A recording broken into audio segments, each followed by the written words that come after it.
Hey everyone, welcome back. I think we've all been kind of fascinated by those epic power shifts in history, right? Oh, yeah, totally. Like those moments where the old guard falls and a new era begins. Hmm. Well, get this. Today, we're going to dive deep into one of the biggest power transitions in biblical history, King Saul and King David. Uh-huh. You guys know the story, right? For sure. From Saul's tragic downfall to David's incredible rise. Yeah. And we're going to be looking at excerpts from this really cool fictional podcast script. Oh, wow. It's called From Saul's Fall to David's Rise, The Foundations of a Kingdom. Oh, okay. So, yeah, let's get into it. Yeah, I'm excited. This story, even though it happened so long ago, it still has so much to teach us about leadership, loyalty, and Yeah. knowing where to turn when things get tough. Okay, so right off the bat, the script jumps into the dramatic ending of Saul's reign in 1 Chronicles 10. Oh. That's pretty intense. He disobeys God's commands. Yeah. And he meets a tragic end on Mount Gilboa. Yeah. Talk about a downfall. Yeah. But it's not just a simple case of he messed up, so he got punished. Right. Yeah. I mean, the text clearly says Saul's downfall was because of his unfaithfulness. Mm-hmm. But, what led him down that path in the first place, Was it pride?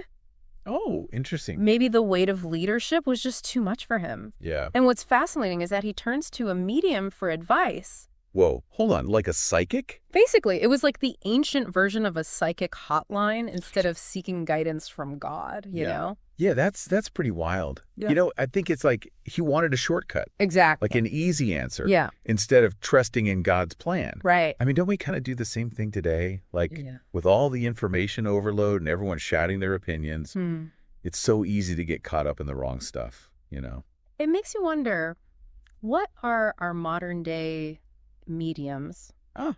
Social media, maybe? Oh, yeah. Or those celebrity gurus everyone's following? Totally.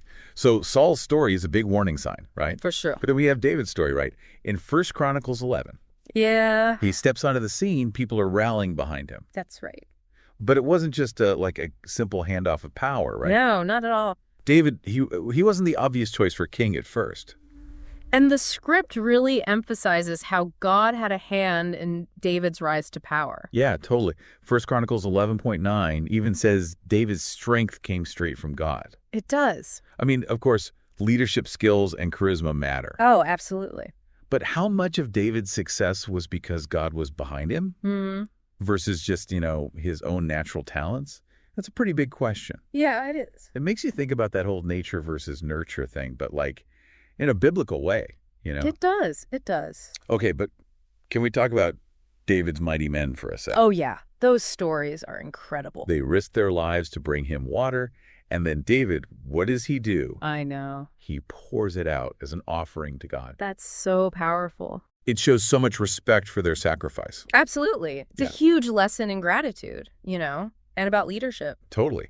And in 1 Chronicles 12, we see even more warriors joining David. Mm-hmm. They're called mighty men of valor. That's right. It's like God was putting together the best team for David. Yeah. But they weren't just strong, right? They were smart, too. Exactly. The men of Issachar, for example. Yeah. The script points out that they were strategic thinkers. Oh, wow. Like the brains of the operation? It seems like it. They understood what was going on and knew what Israel needed to do. They weren't just muscle. They were like advisors or something. Exactly. And that made their support even more valuable. Okay, so if we take a step back, what's the big takeaway here? Well, I think Saul's story is a warning Yeah. about straying from our values and looking for easy answers. And David. David's story shows us the power of leading with faith Yeah. and surrounding ourselves with good people. Right, people who will support us, but also push us to be better. It's such a powerful contrast. It really is. Both Saul and David faced huge challenges, but their choices showed who they really were. And ultimately shaped their legacies. It makes you think, are we leading with integrity? Are we turning to the right sources for guidance? And who are our own mighty men, Yeah. Who are the people that have our backs? and challenge us to grow? Yes. Wow. This is deep stuff. It is. These aren't just ancient stories. No. They're like reflections of our own lives. Exactly. Are we on Saul's path or are we walking with David? That's something to think about. Definitely something to ponder. Yeah. Thanks for joining us for this deep dive. Thanks for having me. And until next time, keep seeking guidance. And remember, choose your mighty men wisely. Absolutely. Bye, everyone. See you next time.